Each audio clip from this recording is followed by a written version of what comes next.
బొచ్చు పీకేసి ఇటు ఇటు ఇట్రా ఎక్కడికి ఎత్తుకెళ్ళిపోతున్నా ఎందుకు ఎత్తుకెళ్ళిపోతున్నా అది పడుకున్నదా నేను తీసుకెళ్ళిపోతున్నా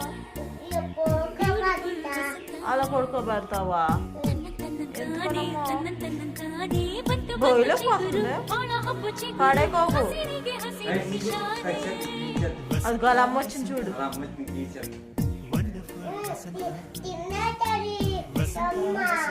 ఏం తినేస్తుంది ఎక్కడికి తీసుకెళ్ళిపోన్నావే ఓయ్ పడుకుందా లేపేసి తీసుకెళ్ళిపోయి ఎక్కడికి పొద్దునకి వెళ్ళిపోతుంది నాన్సీ ఆగమ్మా కొంచెం ఆగమ్మా అలా అమ్మ వచ్చింది కదా అమ్మ దగ్గర పాలు తగ్గుతుంది కదా అది దిగిపోతానంటుంది అవును